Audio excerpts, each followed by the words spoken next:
Arratsaldeon, eskerrik asko aurkezpen honetara etortzeagatik. Buenas tardes, gracias por acudir a esta presentación del libro Víctimas y Política Penitenciaria, editado por la Fundación Fernando Buesa y el Instituto de Historia Social Valentín de Foronda. Como ven ustedes, en la mesa no está Miren Ortubá y nos iba a acompañar, pero me ha pedido que les iba a hacer su disculpa por no estar hoy con nosotros presente. Miren Ortubá es la secretaria general de la Fundación y intentaré hacer hoy su papel en la presentación y moderación de esta mesa. Como les decía, este libro es fruto del 16º Seminario Fernando Buesa, titulado como la obra que hoy presentamos, Víctimas y Política Penitenciaria, claves, experiencias y retos de futuro. Es el 16º seminario que organiza esta fundación y que en los últimos años llevamos a cabo con el Instituto Valentín de Foronda. La edición la hacemos ambas entidades, en este caso por el Valentín de Foronda es Antonio y por la fundación soy yo mismo. Es una obra coral hecha por 14 autores, que son los mismos componentes de las diferentes mesas de las que se compuso ese seminario, aparte de las dos personas que coeditamos esta publicación. La idea de publicar en Catarata este es el segundo año que publicamos. El anterior libro, Verdaderos Creyentes, también lo publicamos en la editorial Catarata, con la intención de que todas las actividades que hace la Fundación pues tengan un eco y un reflejo más allá del propio seminario, aunque todo lo que este seminario dio de sí está también disponible en la página web de la Fundación para que vean ustedes cada una de las ponencias. En todo caso, las ponencias o los textos que nos ha enviado cada uno de los ponentes son unos textos más trabajados, que incluyen lo que allí dijeron, pero también otra serie de cuestiones pues, que han tenido a bien incluir para abordar este tema de plena actualidad, pero también polémico, en que nos movemos después del fin de la violencia y el fin de ETA, que es cómo abordar la política penitenciaria y qué visión de la misma tienen las víctimas. Como ven ustedes, el libro decía que eran 14 autores con sus diferentes textos, dos de ellos, Manuel Reyes Mate y Marta Buesa, están hoy con nosotros, y después Antonio, como coeditor, hará un breve resumen de todo, un poco de los diferentes artículos, diferentes cuestiones que se van abordando, y luego daremos paso tanto a Marta como a Manuel Reyes. Como les digo, en este libro aparecen historiadores como Henry Patterson, un irlandés, un británico de Irlanda del Norte, Mateo Re, italiano pero profesor en la Universidad Rey Juan Carlos I. También aparecen juristas como Juan Infante, Adela Súa, que fue vicepresidente del Tribunal Constitucional, José Luis de Castro, que es juez de vigilancia penitenciaria, también el abogado Julián Ríos, y también aparecen y están presentes víctimas, Marta Buesa, que hoy está con nosotros, también Josu Lespe, hijo de Froilán Lespe, que también participó en encuentros restaurativos, Alfonso Sánchez, expresidente de la AVT, y Cristina Cuesta, por todos ustedes conocida, porque es una víctima que ha sido muy importante a la hora de dar visibilidad a las víctimas del terrorismo. Asimismo, Isabel Lasa, que también está presente, es el último de los capítulos. Asimismo, tenemos la presencia de Joseba Urrósolo, exmiembro de ETA, que también participó en la Vía Nanclares y que también participa con uno de los artículos, y también un artículo muy interesante del que fuera en su momento director de la cárcel de Nanclares, Juan Antonio Pérez Zárate. Este es el todo el listado de personas que aparecen en esta publicación con sus artículos. En todo caso, para hablarles más detenidamente sobre cómo se reparten estas intervenciones que ahora aparecen en esta publicación, daré la palabra a Antonio Rivera, después Marta Buesa. Antonio Rivera, como ya conocen ustedes, fines catedrático de Historia Contemporánea, miembro del Valentín de Foronda y también miembro de la Fundación. Aquí está como miembro del Valentín de Foronda, y con el que se están editando últimamente las últimas publicaciones que hacemos con la Fundación. Marta Buesa es abogada, ahora mismo ejerce como asesora en tema de víctimas en la delegación del Gobierno, es hija de Fernando Buesa, y, en fin, miembro de la Fundación y un referente para todos nosotros, que también tiene un interesante capítulo, el capítulo 8 de este libro. Y por último, y a quien agradecemos que hoy está aquí con nosotros porque viene desde Madrid, el profesor Manuel Reyes Mate, un filósofo más que reconocido, una persona con autoridad para hablar de temas de memoria, de víctimas. Tiene el primero de los capítulos porque él fue quien dio la conferencia inaugural, y agradecemos sinceramente, Reyes, que hayas podido estar hoy con nosotros y que nos acompañes. Y sin más, doy la palabra a Antonio Rivera para que vayan interviniendo. Después tendremos tiempo para el coloquio, intervenciones y preguntas de lo que quieran hacer. Antonio, cuando quieras. Muy bien, Arratsaldeon, buenas tardes. Muchas gracias, Edu, y gracias a todos ustedes por su presencia esta tarde. Creo que era hoy que publicaba un artículo nuestro colega y amigo Vicente Carrión, y entre las muchas cosas interesantes que decía, señalaba que la Fundación Fernando Buesa es decía él, un prodigio de mesura, ¿no? Bueno, pues vamos a acogernos a este argumento del prodigio de mesura para presentar este libro, que en su formulación no es ningún prodigio de mesura, todo lo contrario, porque en este país, en este paisito mejor, cuando se habla de política penitenciaria y esto se relaciona directamente con presos de ETA, en principio el contexto, el punto de partida es de qué manera podemos favorecer la situación de los presos de ETA. Este es un poco el punto de partida. Con lo cual, cuando en su día convocamos un seminario y de resultas del mismo surge este libro que hoy presentamos y se habla de víctimas y política penitenciaria, la mesura que caracteriza a esta fundación queda un poco en cuestión, porque en definitiva tratábamos de plantearnos cuál es el espacio, si hay un espacio, que entendíamos que hay un espacio que está más allá de la simple punición, más allá del simple castigo, ¿no? Es decir, qué posibilidades, qué recorrido, qué límites, pero también qué espacios hay dentro del derecho, dentro del Estado de Derecho, para abordar una de las tres cuestiones fundamentales que quedan después de que haya acabado el terrorismo en nuestro país. La primera de ellas, sin ninguna duda, las víctimas y su causa, que siguen estando ahí encima de la mesa. La segunda de ellas, qué vamos a contar de lo que ha ocurrido, eso que genérico se llama el relato, pero la tercera de ellas es, sin ninguna duda, qué pasa con otro de los resultados penosos de ese terrorismo, como son los propios presos. En este libro que aquí presentamos, no sé por qué, pero coinciden frases brillantísimas. Yo me las he apuntado, algunas de ellas, para mi particular peculio. Me quedo con una de ellas de entradilla, donde Alfonso Sánchez recordaba una de Lutero que decía que todo pecador tiene su pasado y todo santo tiene su pasado y todo pecador tiene su futuro, que creo que servía perfectamente como entradilla para esto que estábamos aquí planteando. Pero me sirve también otra que señalaba Marta Buesa, que nos acompaña, donde decía, y lo dice en su texto, dice: sería iluso pensar que como ya están presos no tenemos que ocuparnos de ellos. Bueno, pues precisamente todo lo contrario, tenemos que ocuparnos de ellos y tenemos que abordar esta cuestión que es tremendamente complicada y difícil. Porque aquí lo que se planteaba es qué posibilidades tiene la política penitenciaria, pero vista también y sobre todo desde la perspectiva de las víctimas. Es decir, hasta dónde las víctimas pueden considerar que es factible una política penitenciaria que se plantee en términos de la adecuada generosidad, en este caso, para los presos de ETA. Si la nuestra, la Fundación Fernando Buesa y el Instituto Valentín de Foronda no fueran, como dice nuestro amigo Vicente, un prodigio de mesura, no nos hubiéramos atrevido a plantear esto. Pero es que además también lo hacíamos porque entendíamos a la altura de octubre del pasado año, que había por lo menos 2 o 3 factores que nos propiciaban un suelo adecuado para hacernos estas preguntas, ¿no? Estos asuntos de la política penitenciaria en otras situaciones, en otros países y en otros tiempos dentro de nuestro propio país se han planteado y se han planteado de forma no precisamente reproducible, vamos a decirlo así, no precisamente para repetir la experiencia, porque la experiencia es bastante negativa.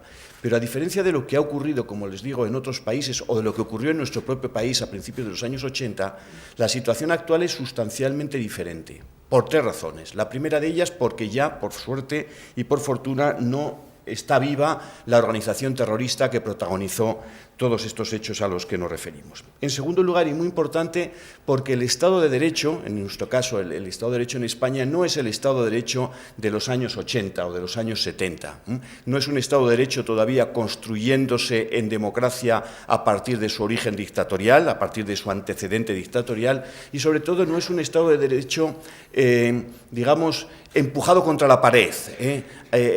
acogotado contra la pared por un terrorismo, acuérdense, que producía 100 víctimas mortales al cabo de un año. Por suerte, es un Estado de Derecho mucho más sólido y es un Estado de Derecho que desde hace ya varios años, muchos años, ha formulado cuáles son las vías posibles para que haya una política penitenciaria generosa y adecuada al asunto que nos toca. Y por último, hay un tercer factor y un tercer argumento que nos proporciona este suelo para reflexionar, para hacer especulación y para que esta especulación no sea alocada, y es el hecho de que, a diferencia de lo que ocurría en los años 80 y antes, las víctimas del terrorismo son desde hace ya muchos años un agente social y un agente incluso político, en el sentido más noble del término. Es decir, no son una suma de individuos, no son una suma de víctimas, sino que son personas que han articulado organizaciones y que tienen una capacidad para expresarse en el contexto social y político en el que estamos viviendo.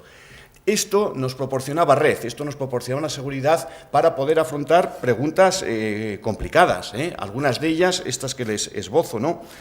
¿Cómo se puede plantear la reinserción de presos de ETA? ¿Cuáles serían las exigencias de reparación? ¿Cuál el marco legal de esta posibilidad, ¿no?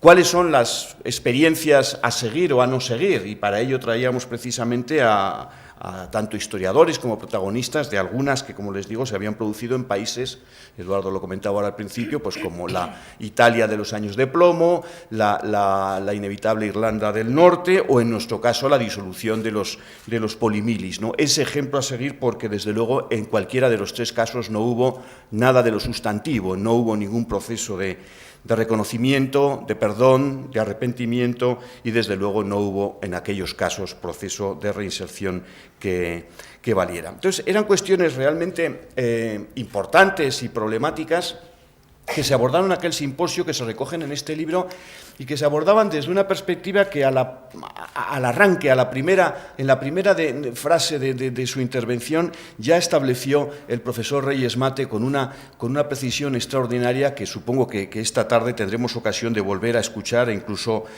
mejor. Él hablaba de la necesidad de romper la relación entre víctima y victimario. Eso que suponemos los no doctos en estas cuestiones, que víctima y victimario son dos mundos aparte. No, él nos recordaba que es precisamente todo lo contrario, que el hecho del delito, el hecho el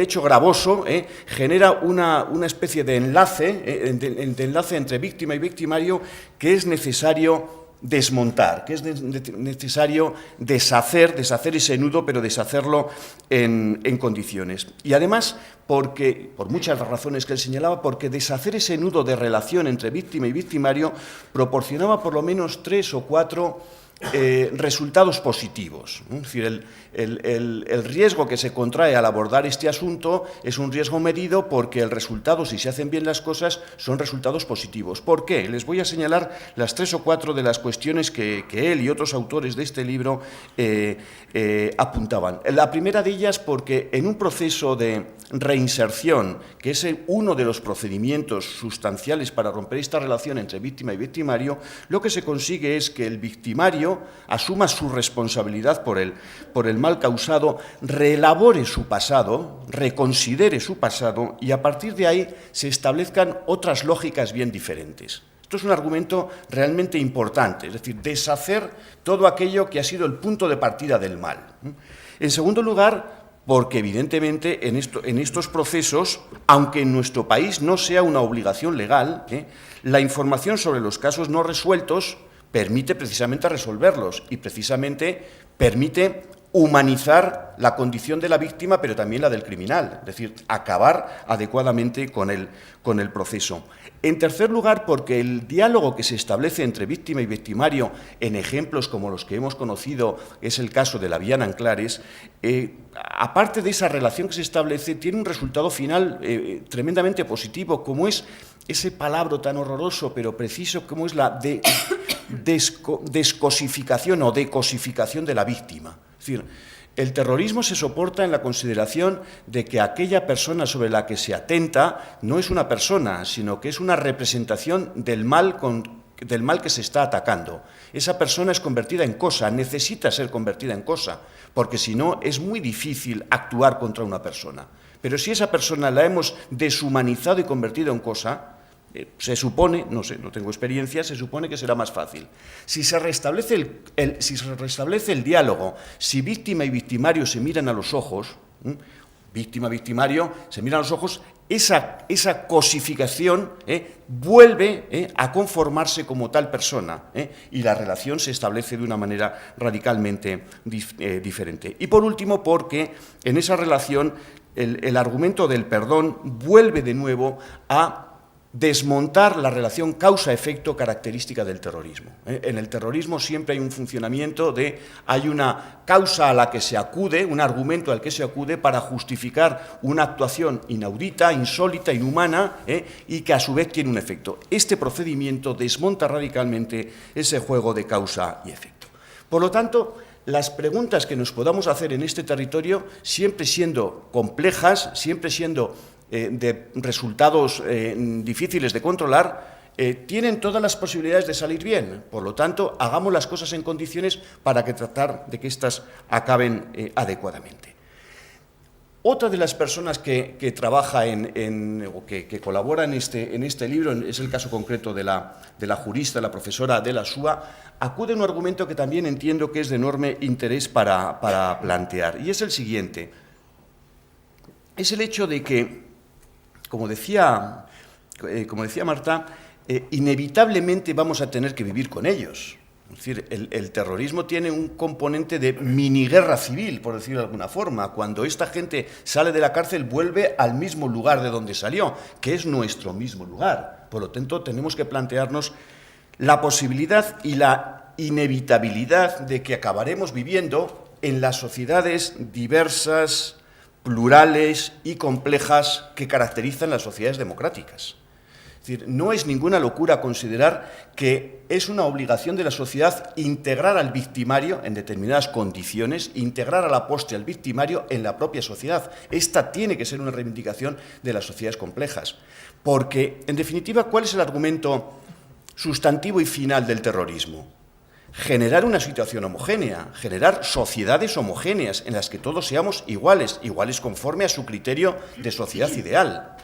Los que no creemos en eso y los que combatimos precisamente eso, tenemos que apostar claramente por situaciones y por sociedades plurales, diversas, tan diversas y tan extremas, donde puedan convivir al final y en determinadas circunstancias y condiciones, como les digo, la víctima y el victimario. Por lo tanto, todos los procedimientos de reinserción llevados a cabo en condiciones tienen que acabar o pueden acabar inevitablemente en lo positivo. Claro, pero esto es la teoría, porque al final nos estamos planteando una cuestión que puede ser extraordinariamente dura precisamente para las víctimas, y este era el objeto que ahí nos planteábamos. El libro se titula Víctimas y política penitenciaria. No tratábamos en teoría, no tratábamos en un genérico el argumento de la política penitenciaria, decíamos cómo lo ven las víctimas, cuál sería la exigencia de las víctimas. Y para ello lo que hicimos en el seminario fue traer precisamente a víctimas que hablaban en su propio nombre, no hablaban en representación de nadie, pero es muy interesante que acabaron todas viniendo cada una de un sitio y de unas posiciones distintas, todas acabaron en unos argumentos similares. Es decir, esto puede ser más o menos problemático o doloroso, pero no cabe duda, como vuelvo por tercera vez a decir lo de Marta, la situación está ahí, la situación está encima de la mesa y por lo tanto hay que abordarla de alguna manera. Y aquello en lo que coincidían las víctimas como exigencia siempre era lo mismo, y nos hablaban de respeto de la ley. Es decir, el Estado de Derecho tiene que cumplirse. No puede haber condiciones de ventaja para unos o para otros. No las tiene que haber en ninguno de los casos. Respeto de la ley, respeto al Estado de Derecho. Lealtad. Y por último, transparencia. Es decir, que las cosas estén a la vista, estén adecuadamente a la vista. Es decir, lo que tenga que conocerse, que realmente se conozca cómo están produciéndose las cosas. Y todos, como les digo, coincidían en este argumento. Nos dolerá más o menos, personalmente me gustará más o menos, pero si las cosas se hacen por lo menos de esa manera, si se hacen bien, si se hacen radicalmente distintas a la forma en que se hicieron en otro tiempo y en otros lugares, consideraremos que el asunto se ha hecho en condiciones. Obviamente, esto supone que también hay una exigencia para con los victimarios, y está claro, y la exigencia no es otra que la de romper con su pasado y renunciar a la violencia en cualquier posibilidad o en cualquier contexto. Esto nos lleva directamente a la respuesta a alguna pregunta que se pueda estar haciendo el público de la sala, ¿no? Y dice, bueno, y en definitiva, ¿esto a qué nos traería? Bueno, pues termino yo con dos respuestas inmediatas sobre esta cuestión, no tanto formulada desde la sociedad de las víctimas, vamos a decirlo así, sino más bien sobre la comunidad de los victimarios.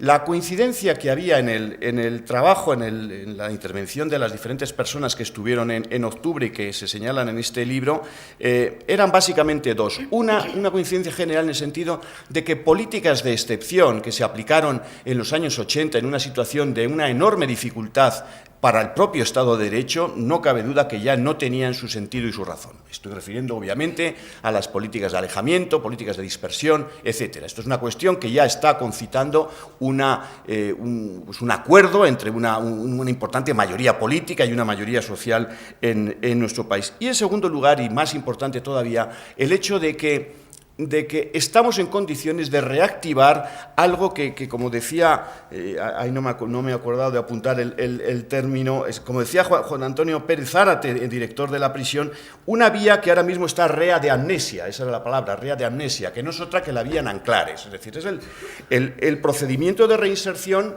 de uno en uno. Es decir, que es precisamente la antítesis de la fórmula, entre comillas, política que en su momento pretendió la organización ETA y su entorno sociopolítico, ¿no? Es decir, la reinserción de los individuos victimarios que deciden romper con su pasado y que es, en definitiva, la fórmula que los propios presos han apoyado en un plebiscito que llevaron a cabo ya hace algunos meses y que, sin ninguna duda, pasa por lo que ha sido la experiencia de Nanclares, o por la formulación que fue la experiencia de Nanclares, ¿no? Reconocimiento del mal causado, ¿no? Petición de perdón, apartamiento de la banda y de su disciplina, que en este caso, pues más o menos estaría ya claro, ¿no?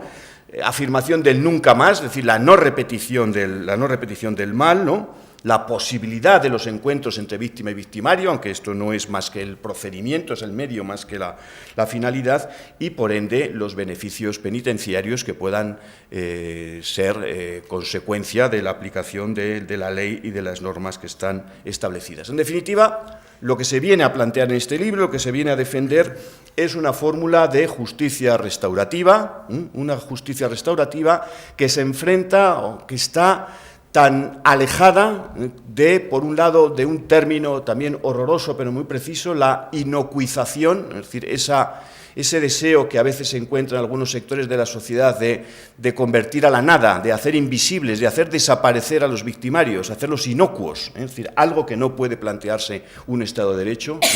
El más malvado de los malvados sigue siendo un ser humano, frente a la inocuización, como les decía, por un lado, y en segundo lugar también frente a una ensoñación de una excarcelación general y completa del conjunto de los presos. Ese axioma extravagante de que como ya han acabado de pegar tiros, lógicamente, causa finita, lo dejamos, vuelve cada uno a su casa y aquí no ha pasado nada. Bueno, la justicia restaurativa se formula, como les digo, en una distancia tan señalada entre un caso con una fórmula o que la otra. Esto es un poco lo que se ha planteado aquí en esa sucesión de autores y autoras que desde diferentes disciplinas pues miran estas preguntas que les hicimos y creo que con un resultado pues muy positivo, pero bueno, ustedes darán cuenta del mismo después de su lectura y de momento nada más. Muchas gracias. Perfecto, gracias Antonio. Sería el turno de Marta. Bueno, hola a todos, buenas tardes. Y bueno, en primer lugar quiero agradecer a la Fundación que haya pensado en mí para estar en este acto. Gracias, Edu, por tu amable presentación. Y gracias también porque para mí es un privilegio compartir este tiempo con Antonio Rivera y con Manuel Reyes Mate, que son personas que yo admiro profundamente. Bueno, a mí cuando se me plantea participar en el seminario titulado Víctimas y Política Penitenciaria, ante mí se presenta una situación que es novedosa, que es nueva.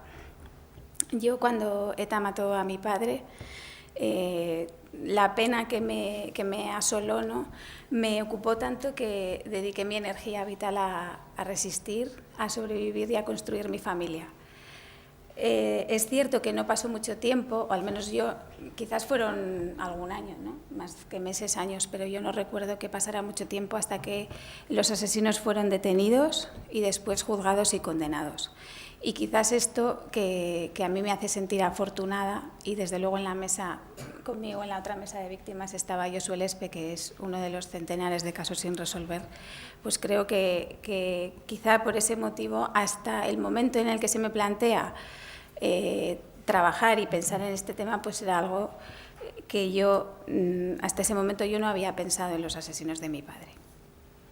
Y desde luego dirigir la mirada, es como si yo estoy centrada en mi situación y alguien te dice, bueno, pues ahora quiero que mires aquí, qué pasa con esto, qué te mueve por dentro, ¿no?, qué piensas, que reflexionas sobre esto. Entonces, para mí, desde luego, dirigir la mirada hacia esa parte de mi vida que es la más dolorosa y la que más daño me ha causado fue un reto. Por eso el capítulo que yo he escrito se titula así, Reinserción, un reto para las víctimas. Antes de ir desgranando un poco cuál fue o cómo fue ese proceso de reflexión íntimo y personal, sí que hay como dos incisos previos que quiero decir. Por un lado, que lo que yo expreso solo me concierne a mí. Es decir, soy muy consciente de que las víctimas somos un colectivo muy plural, con ideologías y vivencias particulares y diversas. Cada una hemos afrontado la situación traumática que nos ha tocado vivir de una manera, a nuestra manera, ¿no? Y desde luego, ante la cuestión de la reinserción, los sentimientos que invaden a las víctimas son también muy, muy diferentes. Y por eso, y todos ellos igual de legítimos y de comprensibles. Por eso lo que yo expreso en mi reflexión solamente es mío, solamente me concierne a mí. Y por otro lado, también que es un proceso que está en evolución, es decir, yo ahora, o en su momento y ahora, puedo pensar o afrontar determinadas situaciones, como por ejemplo, yo entiendo que cuando se habla de reinserción, la reinserción interpela a la víctima, o yo por lo menos así lo siento. Entonces, ante determinadas situaciones que puedo pensar que se me pueden plantear, ¿no?, se me abre la posibilidad de que quizás yo tenga que tomar una parte activa en ese proceso de reinserción. Por ejemplo, oímos hablar de los encuentros restaurativos, ¿no?, o a veces pienso, bueno, y si en un momento dado recibiera una carta o alguien quisiera contactar conmigo, ¿qué haría yo, ¿no? Bueno, yo ahora mismo mi respuesta es que no sé. En principio no siento la necesidad personal de que me pidan perdón, pero entonces por eso yo digo que ahora mismo no sé cómo reaccionaría. En principio es algo que me genera cierto desasosiego, pero no quiere decir que esta sea mi respuesta y vaya a seguir siendo así siempre. Quién sabe cómo reaccionar en un futuro dentro de lo que es esta evolución de este proceso personal, ¿no? Entonces, bueno, dentro de lo que es esta reflexión que yo empecé a hacer, el primer paso de este camino para mí fue pasar de las siglas a las personas. Siempre decimos que ETA asesinó a mi padre Fernando Buesa y a su escolta Jorge Díez el 22 de febrero del año 2000, pero al final ETA no son más que las siglas de una organización terrorista. Los hechos fueron cometidos por personas que tienen una identidad concreta, una familia, unos padres, unos amigos. Y yo en principio no sabía ni siquiera sus nombres completos, por eso me molesté en buscar las sentencias de los juicios que había habido. Yo recordaba que había habido 2, pero no fueron 2, fueron 3, porque no fueron juzgados todos a la vez. Y bueno, pues fue cuando identifiqué o puse nombres a las 4 personas que están condenadas por estos hechos. Son Asier Carrera, Luis Mariñela Arena y Diego Ugarte, que están condenados a 100 años y 9 meses de prisión como responsables en concepto de autores materiales, y Francisco García, alias Chapote, que está condenado a 105 años de prisión como responsable en concepto de inductor. Además, bueno, ya las sentencias, a pesar de poner estos años, ya indican que el cumplimiento efectivo de las penas será como máximo de 30 años. Y además a Diego Ugarte y a Chapote les impusieron las prohibiciones de residencia, aproximación y comunicación con las víctimas y con sus familiares por un espacio de 5 años, que empezará a contar una vez que salgan de prisión.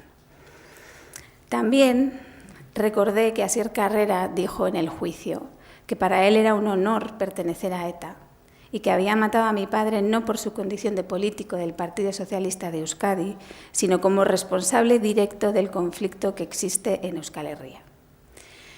Pensamiento tan irracional que entiendo que seguramente fuera compartido por los otros 3 terroristas. Y, lógicamente, recordarlo es profundamente doloroso, pero creo que es necesario para entender y conocer de quién estamos hablando cuando se nos plantea la reinserción, de qué personas concretas se trata. Indudablemente puede parecer que si van a cumplir 30 años, eso no llega ni a la tercera parte de los años a los que fueron condenados, pero creo que 30 años tampoco no es poco tiempo. Quiero decir, si todos nosotros pensamos todo lo que vivimos durante 30 años, podemos hacernos una idea de todo lo que ellos dejan de vivir durante todo ese tiempo.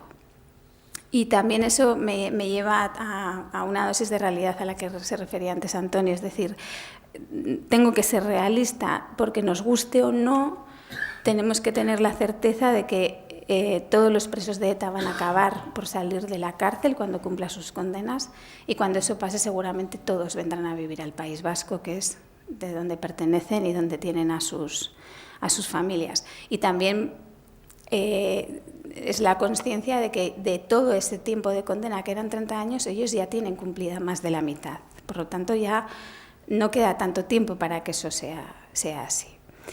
Por eso llega un momento, como decía antes Antonio, en el que creo que es necesario afrontar esta parte de nuestra vida, por muy dolorosa que sea y por muy difícil que nos parezca. Y desde luego, ante esa realidad, para mí la pregunta clave es cómo quiero yo que las personas que mataron a mi padre se reincorporen a la vida en sociedad o a la vida en libertad. Y a partir de ahí yo sí que tengo claro que que creo firmemente en la segunda oportunidad, que todo el mundo tiene derecho a una segunda oportunidad y que además nunca he albergado un sentimiento de venganza hacia los asesinos de mi padre. Soy capaz de de colocarme en el lugar de esos victimarios y entender que el proceso que tienen que hacer para recuperar la humanidad perdida con el crimen tiene que ser largo y muy duro. Y que para ellos implica estar sometidos a una presión muy fuerte, porque tienen que romper con su trayectoria personal, tienen que interiorizar y asumir el daño que han causado y además desmarcarse y rechazar al colectivo, siendo además conscientes de todas las repercusiones que puede tener para sus familias. Por eso creo que es un proceso que requiere coraje y decisión y que además tiene mucho valor. Yo lo valoro como tal y tiene valor tanto para él, para el preso, como para la víctima. Desde mi perspectiva como víctima, yo creo que cuando hablamos de reinserción estamos hablando de convivencia. Y si pienso o que tengo que responder a esa pregunta de cómo quiero que los asesinos de mi padre se reincorporen a la vida de libertad, creo que desde luego, lejos del espectáculo provocador y humillante que es para las víctimas que sean recibidos en los homenajes que hemos visto, si desde luego los asesinos de mi padre recuperan su libertad, siendo hombres conscientes y sensibles con el dolor que han provocado, asumiendo su responsabilidad tanto individual como colectiva y siendo críticos con su pasado terrorista y habiendo reconocido el daño causado y asumido su responsabilidad, no veo de qué modo eso me puede perjudicar. Al contrario, yo creo que eso traerá un beneficio, y no solo para mí como víctima, sino para la sociedad en general, y además servirá como garantía de que lo que hemos vivido no se repita jamás. Yo creo que alguien que ha cometido o que ha realizado todo ese proceso personal, que ha hecho ese recorrido, nunca aceptaría ser recibido como un héroe y puede contribuir al relato de una manera sincera y auténtica, y tampoco será un obstáculo para una convivencia sana. Por eso yo considero que todas las víctimas, lo que yo al final concluyo es que todas las iniciativas que se adopten para lograr esa reinserción, para alentar y animar esa reinserción dentro del marco de la legalidad, antes Antonio ha hecho referencia a la legalidad, ¿no?, al respeto a la ley, creo que son buenas y que tienen que ser implementadas. Por otro lado, también tengo, bueno, no solo por el ejercicio profesional como abogada, sino también porque creo que lo llevo yo en mí, forma parte de mi genética, de lo heredado, ¿no?, de mi padre o de mi madre, que tengo una confianza en el Estado de Derecho y que siento un profundo respeto por el ordenamiento jurídico vigente y por las instituciones democráticas. Y también tengo una confianza especial en las personas que trabajan en las instituciones penitenciarias, que son ellas, con el esfuerzo y trabajo diario, las que pueden animar, alentar ese proceso de reinserción y además afianzarlo y garantizar que ese proceso es auténtico. Antes ha dicho Antonio, ha hecho referencia a la mesa que vino después de la nuestra, que es la de la vía en Anclares, y ahí Juan Pérez, el que fue director de Anclares, explicó muy bien todo lo que supuso para ellos a nivel profesional y a nivel personal, bueno, pues estar presentes, ¿no?, y favorecer y animar todo el proceso de reinserción de las personas que participaron en esa vía. Y luego, por último, ¿qué papel nos podemos jugar las víctimas, ¿no? Antonio ya lo ha dicho antes. Yo, por un lado, admiro profundamente a las personas que participaron en aquellos encuentros restaurativos, y ahí estuvo el ESPE, también estuvo Maisabel Lasa, pero también ha habido otras víctimas que me parecen que son muy valientes y tienen una gran generosidad. Y también junto a ellas reconozco también la actitud de otras tantas víctimas que sin haber participado en esos encuentros contribuyen de un modo comprometido y humilde a la convivencia, ¿no? También creo que podemos tener ese papel, ¿no?, que decía antes Antonio, el de llevar a cabo una labor de vigilancia y de exigencia de que los procesos de reinserción se ajusten a la legalidad y que no supongan en ningún caso apear ninguno de los valores democráticos y políticos, ¿no?, y éticos en los que se basa la convivencia democrática. Y finalmente, bueno, yo, esto es una cosa que me gusta decir porque creo mucho en ello. Yo nunca podemos elegir lo que nos toca vivir, pero sí podemos elegir de qué manera nos relacionamos con ello. Entonces, yo, como he dicho antes, o como he empezado diciendo, nunca me había planteado esto, nunca había mirado hacia esa parte de mi vida, pero si tengo que elegir con qué me quedo, yo me quedo con la confianza, me quedo con la fe en las personas y con la esperanza también de que finalmente podamos trabajar y conseguir una convivencia sana, una convivencia en paz y en libertad para todos. Muchas gracias.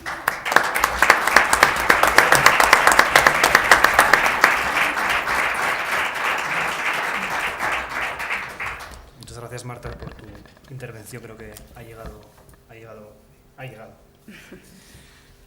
Por último, Reyes, Mate tiene la palabra. Bueno, es difícil hablar después de Marta, ¿no? Los franceses tienen esta expresión langue de bois, ¿no? Y uno tiene el peligro de hablar por hablar, ¿no?, después de palabras tan verdaderas como las que acabamos de oír. Pero, en fin, el protocolo exige que hablemos, así que gracias a la Fundación por la invitación, ¿no?, y gracias a los dos editores, Antonio y Eduardo, por todas las molestias que os habéis tomado para sacar un libro que vale la pena, y se lo recomiendo a todos los asistentes, leerle, ¿no? Yo tenía una duda cuando me invitasteis, porque a mí no me gusta leer mis textos, ¿no? Me ponen nervioso, ¿no? Digo, esto tenía que ser de otro, y hago otro texto mentalmente. Entonces no voy a contar mi texto, sino que voy a entrar en diálogo con otras intervenciones, ¿no?, de otras ponencias, otros textos que hay en el libro. No con todos, porque con muchos estaba muy de acuerdo, y no, en fin, con otros con los que también estoy de acuerdo, pero me sugerían algunas ideas. Entonces voy a hacer así un repaso a algunos de estos textos, y en algunos momentos puede ser de confrontación o de diálogo o debate, vamos. Por ejemplo, el texto de de Henry Patterson habla de cómo se produjo la paz en Irlanda. Y la verdad es que es un texto que hiela la sangre literalmente. Porque es verdad que consiguieron algo positivo, acabó la violencia, pero ¿a qué precio, no? El precio que se pagó fue considerar todo sufrimiento victimario. Todo el que sufre es víctima. O sea, sufre lo mismo, vale lo mismo la angustia del terrorista que pone una bomba y teme ser sorprendido o pillado, que la familia que tiene que llorar al asesinado. Vale lo mismo. Todos sufren, todo el mundo tiene angustia. Recuerdo un artículo que publiqué hace muchos años en respuesta a unas declaraciones de Setién, del obispo Setién, lo publiqué en El País, y lo titulaba "No todo el que sufre es víctima", porque los nazis sufrieron también después del final de la guerra, estaban muy tristes, porque perdieron, pero claro, no eran víctimas, ¿no? No todo el que sufre es víctima, ¿no?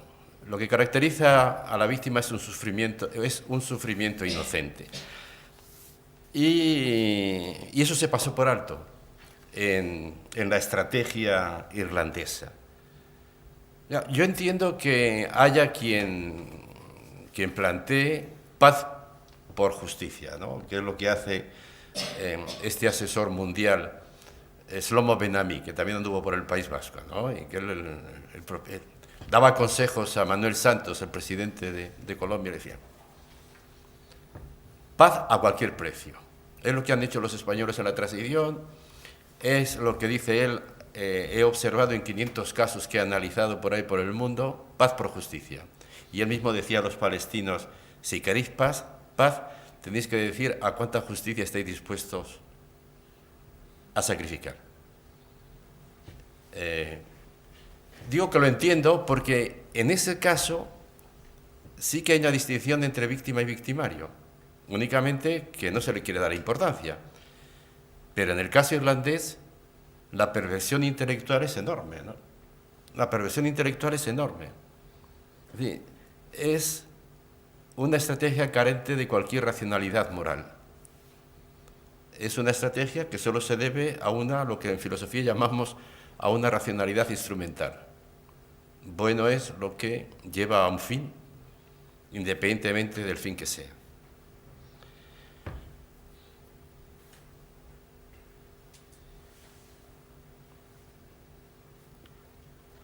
Algo parecido ocurre con el informe de Matteo Rei sobre la cuestión, el tema italiano, ¿no?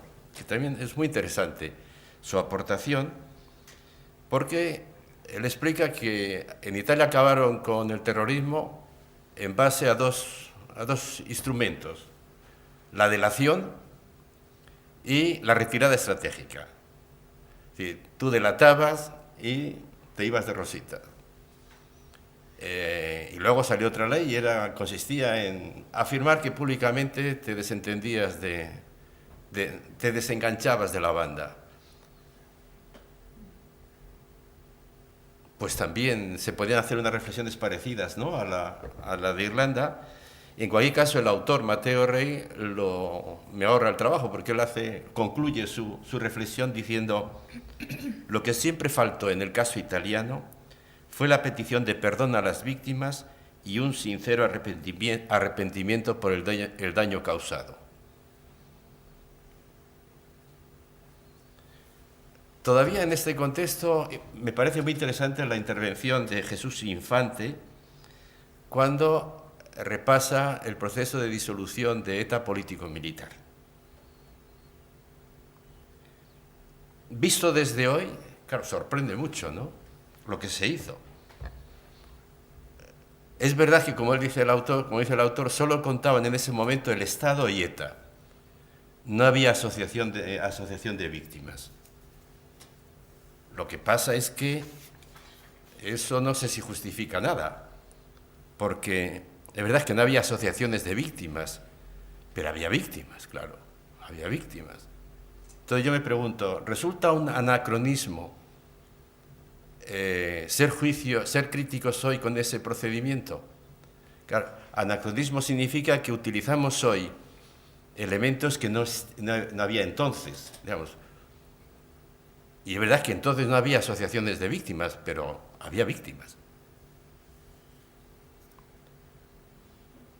Entonces, estas cosas plantean problemas. No puede considerarse ese procedimiento como modélico ni ejemplar.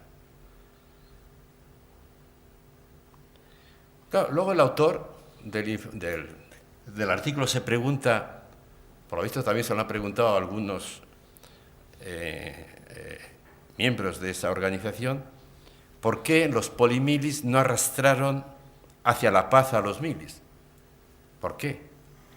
No tuvo fuerza arrastradora, digamos, su decisión. Pero claro, había que preguntarse qué les diferenciaba. Y lo que se deduce de lo que cuenta el autor es que no les diferenciaba el crimen como arma política, porque en ningún caso hubo ni arrepentimiento ni perdón. La diferencia estaba en el uso estratégico de las pistolas. Ahí había diferencia. Unos pensaban que eso no iba a ningún sitio y otros que sí. Claro, entonces explica uno que eso no arrastrara nada, porque realmente, si la diferencia era meramente estratégica, no se puede decir que hubiera un debate de fondo moral sobre el asunto, sino, bueno, distintas estrategias.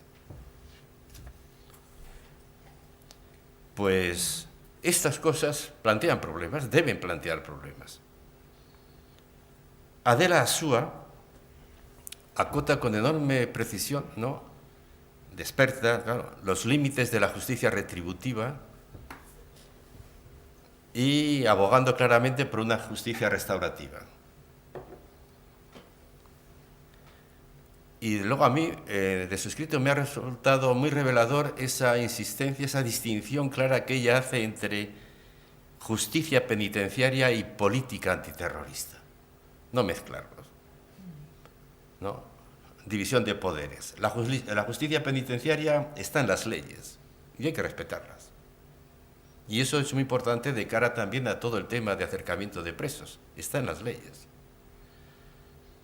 Entonces, no solapemos la política penitenciaria con la justicia penitenciaria con la política antiterrorista. Y en cualquier caso, esta apuesta por la justicia restaurativa, que va encontrando espacio dentro del derecho, pero que es verdad que forma parte de una cultura moral, jurídica, que desborda la propia legalidad, ¿no? Pero que se va abriendo paso, porque, queramos o no, entre la moral y el derecho siempre hay una relación que es buena que exista y que sea dialéctica, ¿no? Desde luego me ha parecido, y no lo digo porque estés aquí, me ha parecido muy interesante por el rigor y la generosidad la apuesta de Marta, ¿no? La apuesta por la reinserción y la recuperación del victimario. Es ajustada y es generosa. Y es bueno que recuperar al victimario, es bueno para él, desde luego, si cumple esas condiciones, porque va a reencontrarse con la humanidad perdida. Es bueno para la sociedad porque no olvidemos nunca que cuando hablamos de la injusticia del terrorismo, no se refiere solo a la injusticia personal, el daño que ha hecho, la injusticia que ha cometido a las personas concretas, sino hablamos también de injusticia a la sociedad. El terror quebranta a la sociedad, la rompe, la enfrenta, y eso es una injusticia. Entonces, contribuir, gracias a la recuperación del victimario, a hacer justicia a esa sociedad dañada, es un bien que hay que tener siempre en cuenta. Pero es verdad que hay que hacerlo sin ingenuidad, sin ingenuidad.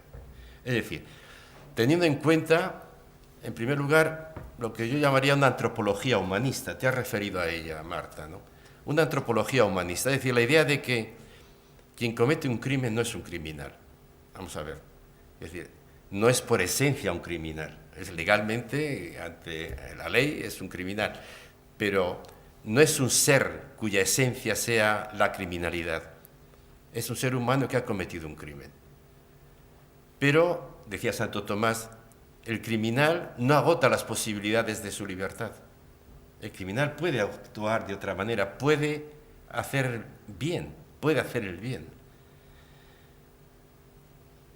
Entonces, eso no hay que perderlo nunca de vista, ¿no? Esta antropología humanista, en primer lugar. También hay que tener en cuenta que la reinserción o lo que queramos llamar no puede ser al precio de la impunidad,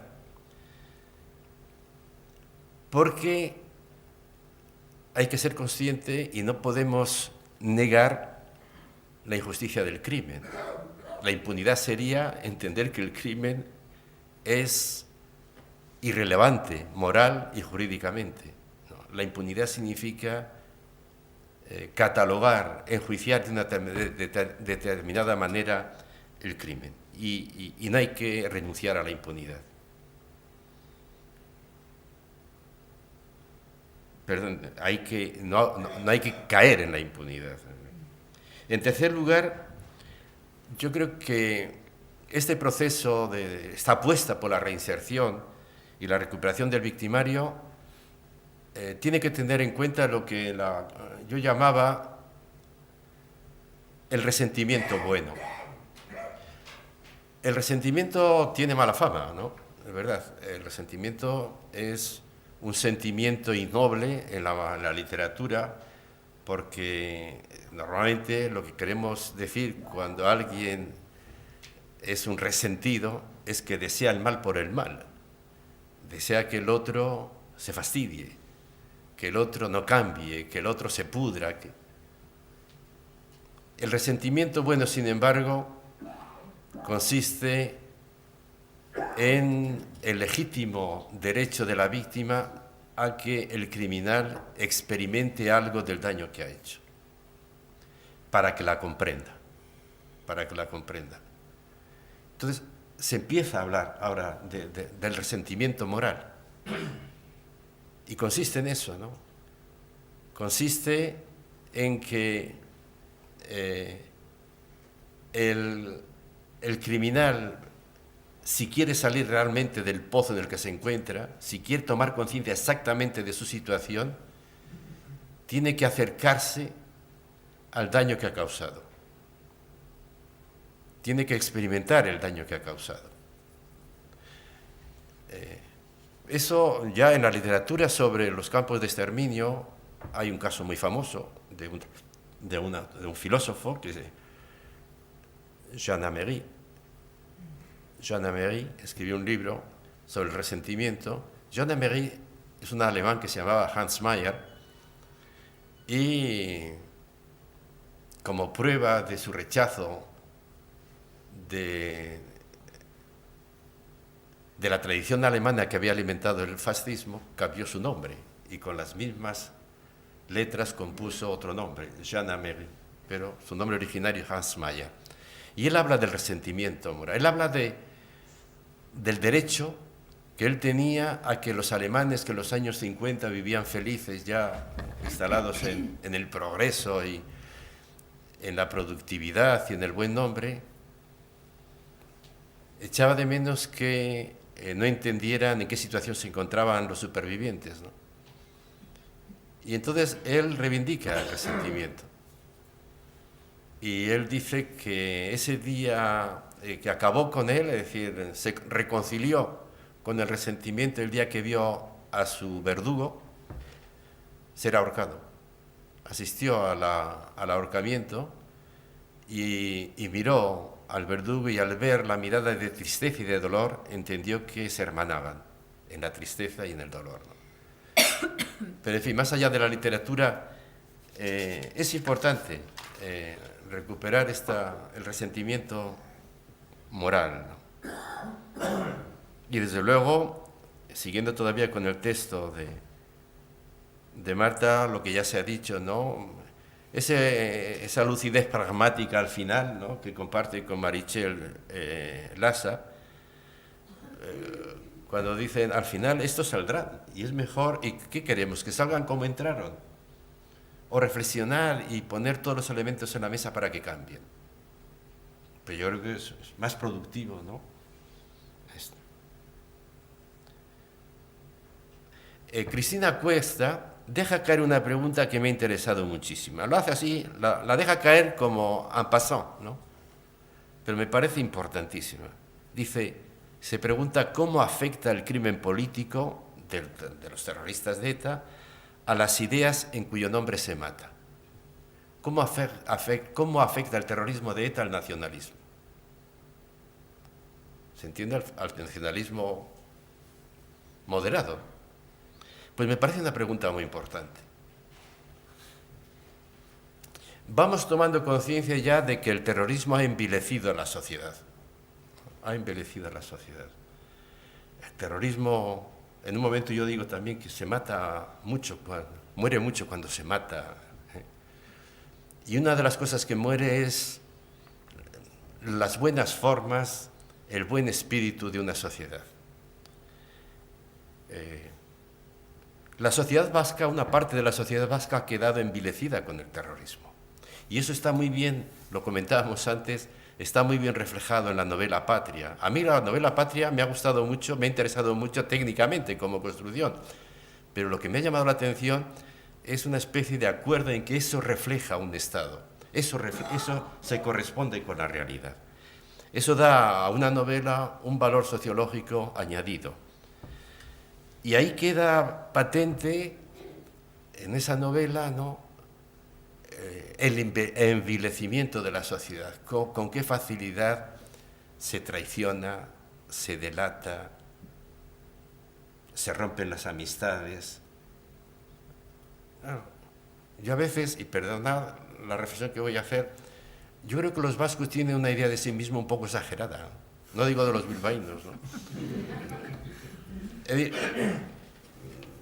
Nosotros, mi familia, somos de Valladolid, mi esposa y yo, y una parte de sus hermanos viven en el País Vasco, 4 casados con vascas, 2 con vascos, y tenemos mucha relación. Entonces, hay una idea del vasco que él tiene de sí mismo como tipo majo, ¿no? Majo. Pero cuando uno lee Patria se dice, son conscientes del envejecimiento de la sociedad, porque es mucha traición la que hay, mucha flojera, ¿no?, la que ha habido para que todo esto fuera posible.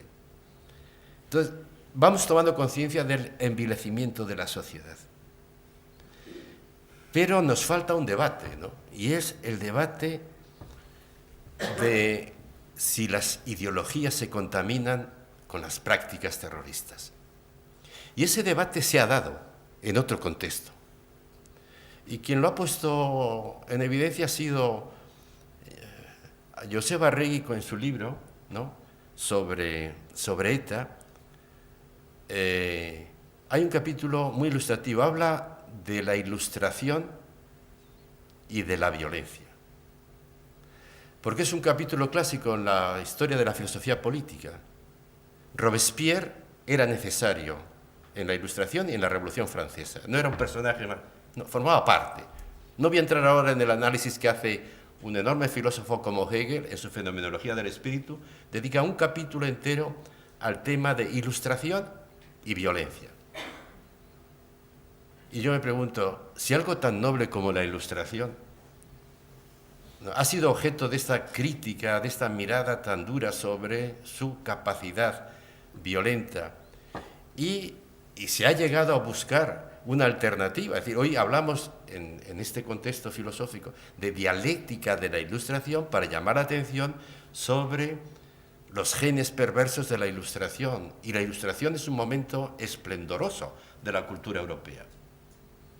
Si ese debate ha tenido lugar a propósito de la ilustración, ¿por qué no lo hemos tenido a propósito del nacionalismo, que yo creo que tiene, en fin, menos pedigrí intelectual que la ilustración? Pues ese debate está pendiente. Está pendiente. En algunos sitios se da, y se da de una manera muy especial. Por ejemplo, en Alemania. En Alemania se habla hoy de nacionalismo, pero no se habla como aquí, que cuando hablamos de nacionalismo enseguida empezamos a pensar en los padres del nacionalismo, que si Herder, que si Renan, que si Fichte, que si Donoso Cortés o Sabino Arana. No, allí cuando hablan de nacionalismo hablan del nacionalsocialismo. Es decir, hablan del nacionalismo desde su final, de a dónde puede llevar el nacionalismo, a dónde ha llevado el nacionalismo.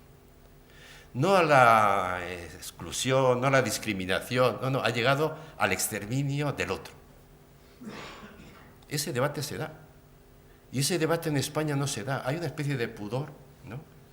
Seguramente porque, claro, el nacionalismo fue antifranquista. Y hemos confundido ser antifranquista con ser demócrata. Y no, Stalin era antifranquista y no era demócrata. Entonces, ahí tenemos un tema que Cristina Cuesta, en el libro hay muchas cosas, hay joyas así, ¿no? Muchas cuestiones que aparecen y que deben ser retomadas.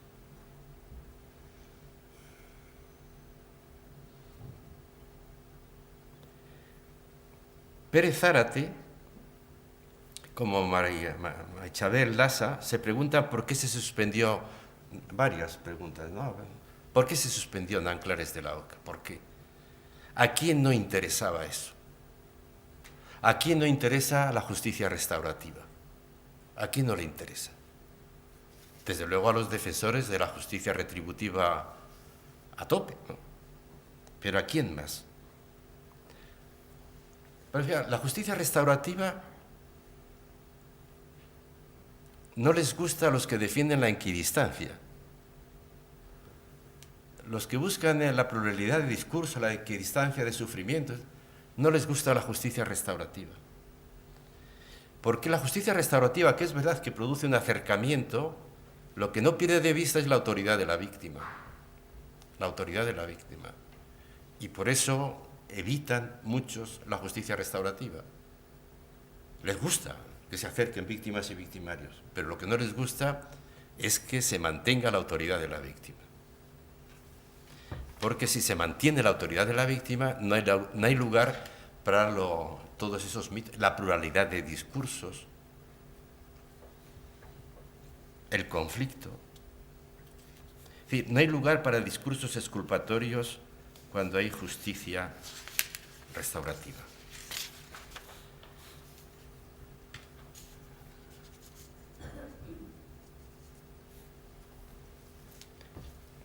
Urrusolo Sistiaga, a quien efectivamente conocí en la cárcel de Nanclares de Oca, en ese seminario, ¿cómo no valorar su testimonio? El testimonio que da y las reflexiones que hace. Yo creo que demuestran gran valor cívico y altura moral. Pero hay un aspecto que me ha llamado mucho la atención. Y habla del exilio. A propósito de Joyes, habla del exilio de Joyes. Y me ha llamado la atención lo del exilio de Joyes. Este año es el año del exilio. Hay celebraciones del exilio por todos los sitios, ¿no? Es el 80 aniversario de la salida de muchos exiliados. Y el otro día me encontraba con un amigo, Manuel Aznar, no tiene nada que ver con el otro, es un profesor de historia. Y dice, tengo 80 actos este año sobre el exilio. Hay centenares de actos sobre el exilio. Yo he participado en algunos, ¿no? Y me interesa mucho el tema. Entonces, por eso me ha llamado la atención cuando he visto lo del exilio de Joyes. Porque, seamos claros, exiliados ha habido muy pocos. Ha habido muchos desterrados, muchos refugiados, muchos trasterrados, pero muy pocos exiliados. Y es que hay una diferencia entre ellos. El desterrado es el que se va, pero tiene las maletas prestas para volver. El refugiado es el que en el fondo nunca se va porque se lleva consigo el mundo que deja. El trasterrado cambia de tierra. El exiliado es el que reflexiona sobre su exilio. Y de esos hay muy pocos exiliados, hay muy pocos, ¿no? pero hay algunos que lo han hecho a fondo. Reflexionar sobre la experiencia del exilio. Yo creo que entre los exiliados españoles me parece que solo hay dos que yo conozca, que es María Zambrano y Max Sau. Y María Zambrano, cuando reflexiona sobre el exilio, se da cuenta de que el exiliado, cuando se va, deja un mundo que pierde definitivamente. Y luego descubre que la errancia es su forma de existencia. Renuncia a la patria. El exiliado no tiene patria. Por eso es un gran equívoco que la mayoría de los encuentros sobre el exilio tengan exilio republicano. No. El exilio, una reflexión sobre el exilio significa renunciar a la patria, entender que la forma de existencia es estar de camino. Es el concepto judío de exilio como diáspora, pero que María Zambrano y otros exiliados recuperan. Digo esto porque la palabra exilio está cargada de significación y es un concepto que puede tener un desarrollo enorme de cara al futuro, puesto que el exilio, la migración, se ha convertido en el problema político más importante del mundo. Y posiblemente haya que recurrir ahora a formas políticas transnacionales, universales, como esta de la errancia, el exilio como errancia y no como patria, para encontrar soluciones al mundo que viene. Entonces, ¿dónde cabe lo de Yoyes? Y yo me decía, un prófugo no es un exiliado, ¿no? Un prófugo no es un exiliado, aunque luego arreglaron los papeles, pero un prófugo, cuando está en el exilio, es un prófugo. Y entonces, esto pone de manifiesto algo a lo que se refería Antonio al principio, y es que la batalla hermenéutica, es que aquí se está dando en este momento del proceso post-etarra, se está dando la batalla hermenéutica, y hay una serie de palabras cargadas de la palabra conflicto. Ya estamos muy atentos ante la palabra conflicto, pluralidad de discursos, estamos atentos, pero hay otras muchas que van cayendo, incluso con la mejor intención, y una de ellas es exilio, que solo traigo a colación como caso de todo este complejo que hay que revisar, ¿no? Porque tantos años de terrorismo pues han cargado el lenguaje de significaciones discutibles.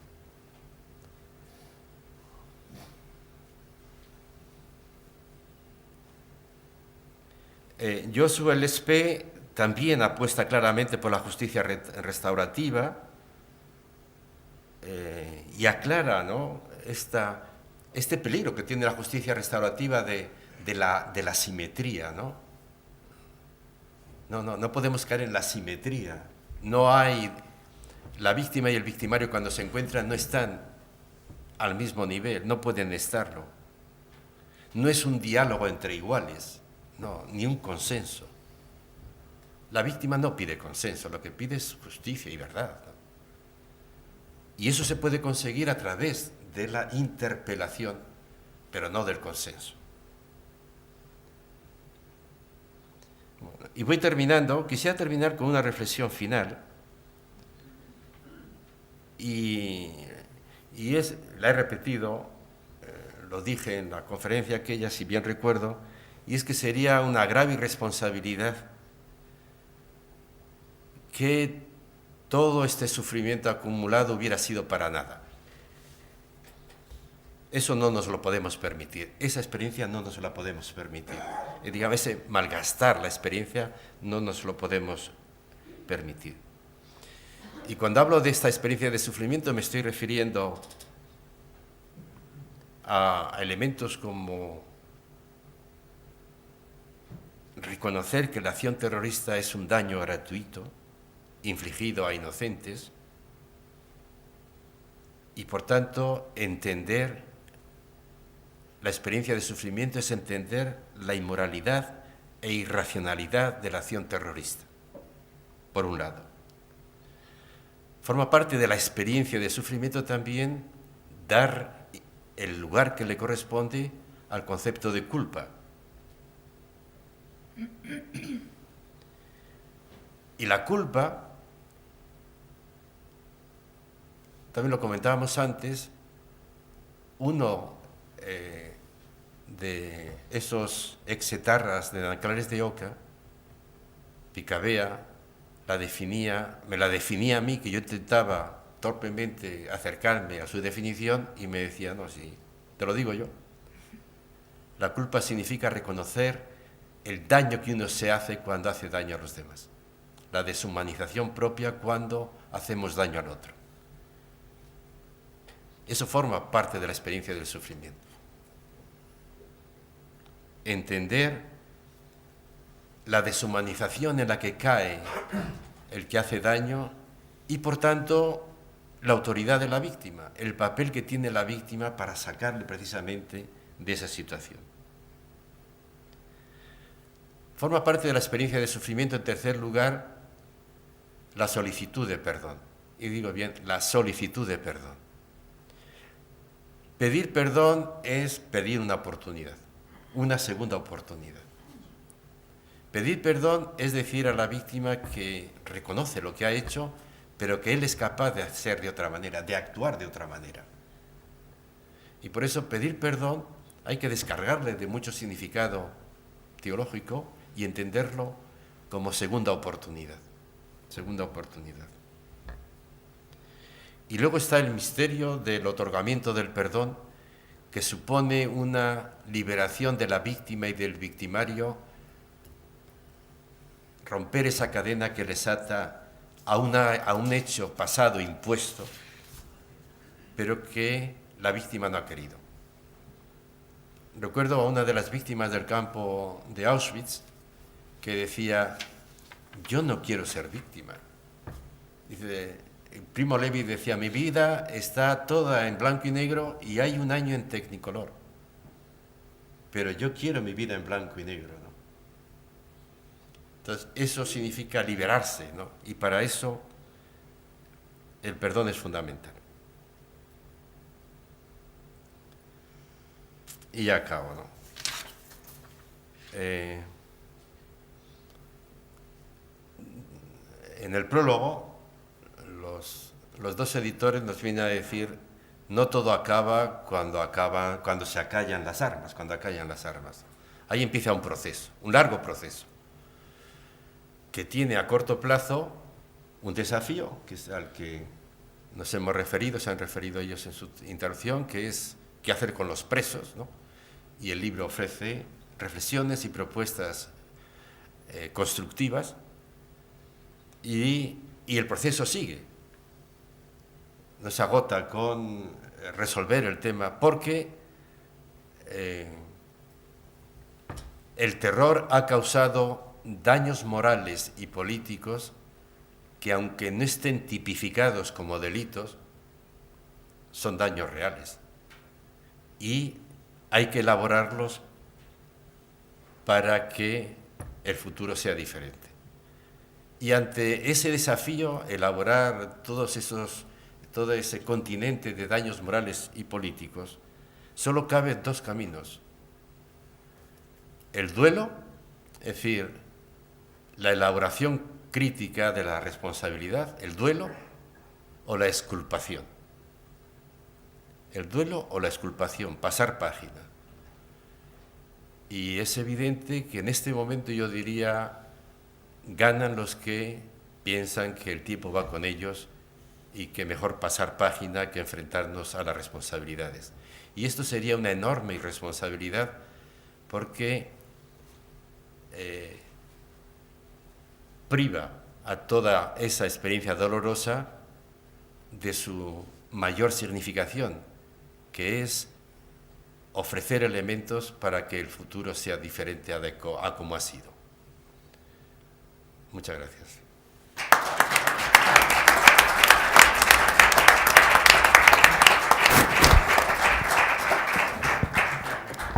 Muchas gracias, Reyes, por tu lucidez y por tus intervenciones, que siempre nos aclara.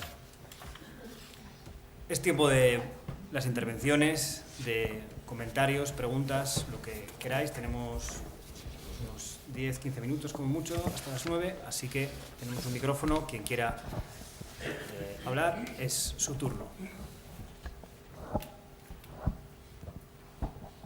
Hay que romper el hielo, o sea que...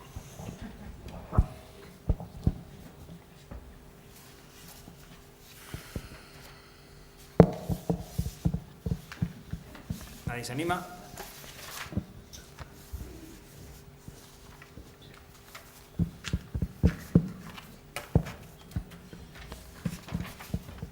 Pues en fin, no sé si alguno de vosotros queréis, en fin, ahondar en alguna de las cuestiones, o si no, bueno, tampoco es necesario. Quizás ha quedado todo muy claro, en fin. Por ahí hay una pregunta, sí. Sí, bueno, muchísimas gracias a todos los intervinientes por sus más que interesantes aportaciones. Yo quería, al hilo de lo último que se acaba de decir, a propósito de cómo parece que en esta sociedad, bueno, de forma más o menos consciente, hay una apuesta que parece hoy por hoy mayoritaria hacia el pasar página, pues, y en relación con también cosas que se han dicho a propósito de lo positivo que sería el que realmente hubiera una reinserción, hubiera una conciencia por parte de los antiguos victimarios del daño que han causado. Yo simplemente quería incidir en la idea de que más bien parece que en lugar de construirse esa sociedad sobre esas bases nuevas a partir de una política también de una justicia restaurativa, pues parece que no vamos por ahí, que quizá la perspectiva a la que tengamos que acostumbrarnos es a que tendrá que haber una convivencia, pero sin esa reflexión, y que cuando, por ejemplo, cuando los presos etarras vayan saliendo de las cárceles, me temo que muchos de ellos lo harán sin esa reflexión, y que esa será la sociedad en la que vamos a vivir, porque, por lo menos por la experiencia que pueda dar y que yo pueda conocer de esos sectores, esa reflexión nos está dando, o se está dando muy minoritariamente. Es decir, que en la práctica me temo que no sé si vamos a la vía irlandesa de la que Reyes Mate antes subrayaba la carga negativa que supone.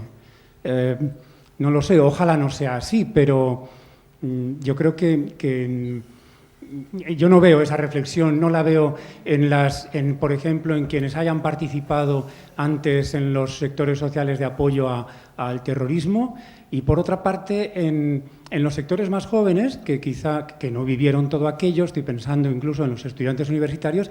El problema quizá es la ignorancia.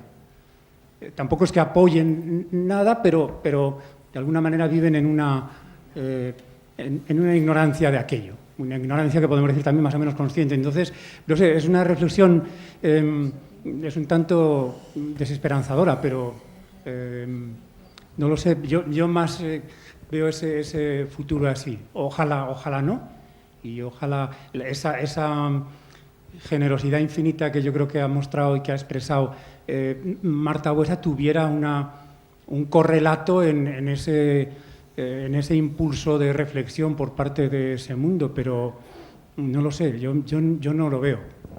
Gracias. Bueno, no te voy a descubrir nada, como colegas historiadores, que si la historia se lee bien es bastante pesimista. Cualquier historia, y sobre todo las historias de después de traumas como el que nos ocupa son tremendamente...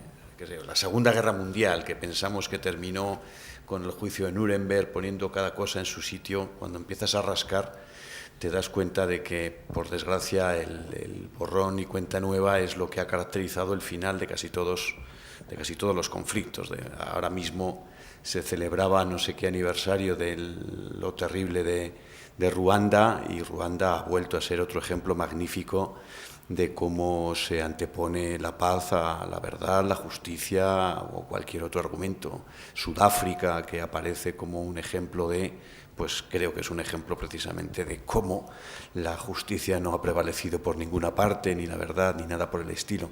Bueno, digamos que el mecanismo defensivo de los sujetos humanos, y el profesor Reyes Mate nos ilustrará más de esto que lo que yo pueda decir, tanto individual como colectivamente responden al mecanismo de sobrevivir, ¿no? Y cuando uno ha sufrido un dolor extraordinario, trata de metabolizarlo, ¿no? Amortiguarlo de alguna manera, incorporarlo a sí mismo, pero también tratar de sobrevivir a él, ¿no? Y las sociedades salen corriendo en estas situaciones, ¿no? Quizás, y volviendo a lo que planteaba el profesor Reyes Mate, en el propio texto de Urrusolos Istiaga se plantea esta cuestión, y se plantea la cuestión en la diferente responsabilidad, que yo creo que ahí es muy interesante lo que formulas, entre el victimario en este caso y lo que, de una manera quizás un tanto exagerada, en el prólogo llamamos la comunidad de muerte, ¿no? Es decir, la comunidad que en un momento dado sostiene al terrorista, en este caso, en su causa. Que el hecho de que vuelvan victimarios, que vuelvan terroristas sin haberse reinsertado, sin haber hecho una reconsideración de su pasado, es terrible, pero lo auténticamente terrible es que la comunidad que le ha dado sustento no haga ese ejercicio, porque tiene muchas posibilidades, muchas más posibilidades que él para llevarlo a cabo, y porque realmente depende más de esa comunidad social o política de apoyo del victimario, del terrorista en este caso, el futuro de una sociedad más o menos decente, ¿no? Eso es lo que en ocasiones no se ve, y eso es lo que Urrusolos Istiaga pone el dedo en la llaga, diciendo que el terrorismo no era solamente lo que hacían los tipos que disparaban, sino que era sobre todo y principalmente el esquema político que respaldaba todo eso, y el esquema político que respaldaba todo eso en ocasiones va por detrás de algunos que sí que son capaces de dar el paso, ¿no?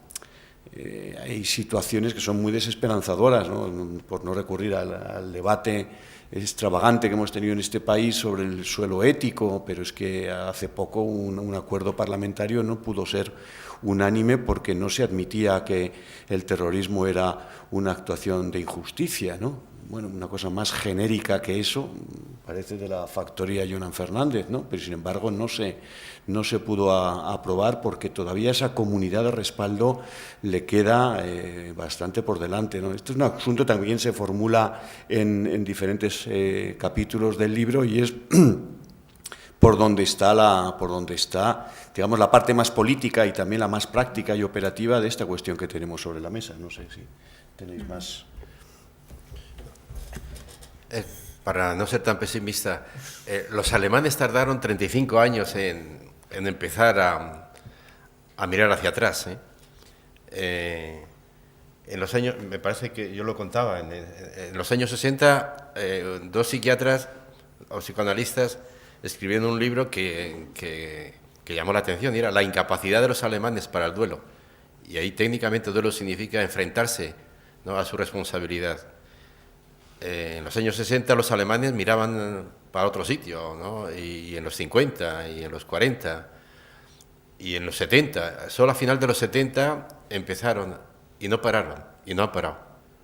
Quiero decir que es muy importante también que haya lugares como esta fundación y estos libros donde se digan estas cosas, ¿no?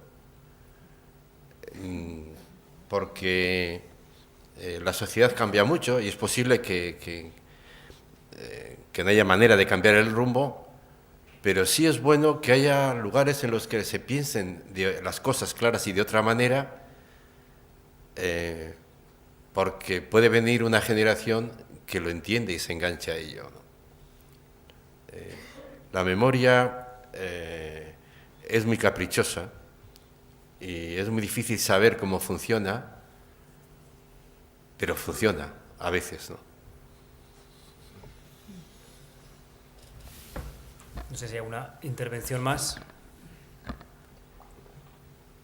Yo sí que quería, en fin, quizás una reflexión en torno, en un momento sí que se aborda en el libro, pero sí que es verdad que cuando a las víctimas de manera individual se les pregunta qué piensan acerca de la política penitenciaria, de la reinserción, de Ainhoa Clares, son, yo creo que mucho más abiertas, o en fin, o que pueden apoyar esa cuestión, pero cuando se pregunta o cuando este tema se aborda directamente desde las entidades de víctimas, siempre son mucho más restrictivas. No sé si vosotros, Marta, Reyes, también veis en estos debates, es decir, que las víctimas, entendiendo que la mayoría de las víctimas del terrorismo en España no están asociadas, las víctimas representan un conjunto de víctimas, pero la mayoría de las víctimas en España no están asociadas, por lo tanto las asociaciones de víctimas representan un conjunto, pero no al todo. Pero sí que es verdad que hay yo percibo esa diferenciación entre el discurso de las entidades de víctimas sobre esta temática y cuando se les pregunta a ellas. No sé si, Marta, también tú conoces a muchas víctimas y también las entidades. Sí, bueno, yo conozco, pero tampoco sabría decir si exactamente es así, no lo sé. Sí que tengo claro que las víctimas, por lo menos en la medida que en lo que yo conozco de aquí, sí que tenemos como más elaborado, ¿no? Quizás hemos hecho también un proceso personal de duelo, ¿no? Y de afrontar un poco el sufrimiento, y tenemos más elaborado el tema de cómo abordamos este tema de la reinserción y demás. A nivel de entidades yo no sabría decir, no sé, quizás ahí falta un debate interno o haya, no sé, igual es difícil hablar en nombre de muchas víctimas, que si tienes agrupadas a muchas víctimas, para dar un mensaje que a todas las víctimas a las que representas estén conformes, no lo sé. No, lo que es una politización de todo el tema del terrorismo, y claro, hay un interés mediático que dificulta muchas veces tomar decisiones que son totalmente legales, ¿no? Por eso me parecía tan importante eso, separar, ¿no?, los poderes judiciales y políticos, y no mezclar la política antiterrorista con lo que las leyes dicen y tienen previsto para casos muy concretos, ¿no? Y que cuando se aplican, pues parece que uno está violando la ley. Entonces, esto es así, es decir, España ha politizado, ha pasado de ignorarlas a politizarlas, y eso yo creo que dificulta muchas veces encontrar el camino, ¿no? Muy bien, pues si nadie más, que parece que no tiene ganas de intervenir, pues sin más agradecerles mucho su presencia de aquí en la presentación de este libro, y como saben ustedes, tanto el Valentín de Foronda como la Fundación Fernando Buesa seguiremos con nuestros seminarios, y seguro que el año que viene, por estas fechas, tendremos otra publicación. Gracias, eskerrik asko.